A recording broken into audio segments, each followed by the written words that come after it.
అందరికీ వందనములు. యోహాను సువార్త 2వ అధ్యాయంపై బైబిల్ క్విజ్. మొదటి ప్రశ్న, యేసయ్య మొదటి సూచకక్రియ ఎక్కడ చేశారు? జవాబు, కానా. రెండవ ప్రశ్న, వారికి ద్రాక్షారసం లేదు అని ఎవరు చెప్పారు? సమాధానం, యేసు తల్లి. మూడవ ప్రశ్న, యేసుక్రీస్తు వారు నా సమయం ఇంకా రాలేదు అని ఎవరితో అన్నారు? సమాధానం, తన తల్లితో. నాలుగవ ప్రశ్న, నీళ్లతో నింపిన రాతి బాణల సంఖ్య ఎంత? సమాధానం, 6 బాణలు. ఐదవ ప్రశ్న, ఆ బాణలు ఏ ఆచారానికి ఉపయోగపడేవి? సమాధానం, యూదుల శుద్ధీకరణాచారానికి. ఆరవ ప్రశ్న, ప్రతి బాణలో ఎన్ని తూములు పట్టేది? సమాధానం, 2-3 తూములు.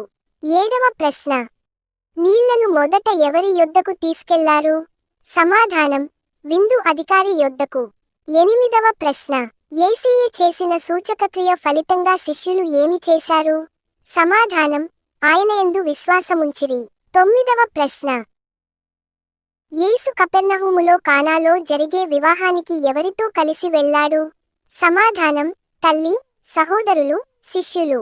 10వ ప్రశ్న, యూదులకు ఏ పండుగ సమీపించింది?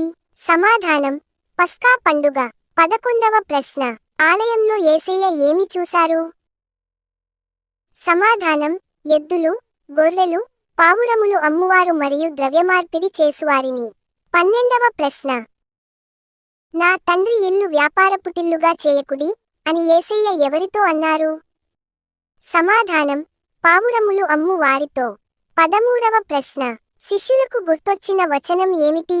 సమాధానం, నీ ఇంటిని గూర్చిన ఆసక్తి నన్ను భక్షించునని వ్రాయబడియున్నట్టు జ్ఞాపకము చేసుకొనిరి. 14వ ప్రశ్న, యూదులు ఏ సూచన అడిగారు? సమాధానం, నీకు ఈ అధికారమున్నదని ఏ సూచన చూపెదవు? 15వ ప్రశ్న, ఈ దేవాలయమును పడగొట్టుడి, దీనిని ఎన్ని దినములలో లేపుతానని యేసయ్య అన్నారు? సమాధానం, 3 దినములలో. 16వ ప్రశ్న, యూదులు దేవాలయం నిర్మాణానికి ఎన్ని సంవత్సరాలు పట్టిందన్నారు? సమాధానం, 46 సంవత్సరములు. 17వ ప్రశ్న, పస్కా పండుగలో అనేకులు ఆయన చేసిన వేటిని చూసి ఆయన నామమందు విశ్వాసముంచిరి? సమాధానం, సూచక క్రియలను చూసి.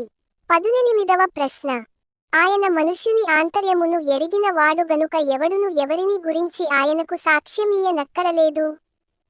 సమాధానం, మనుష్యుని గురించి.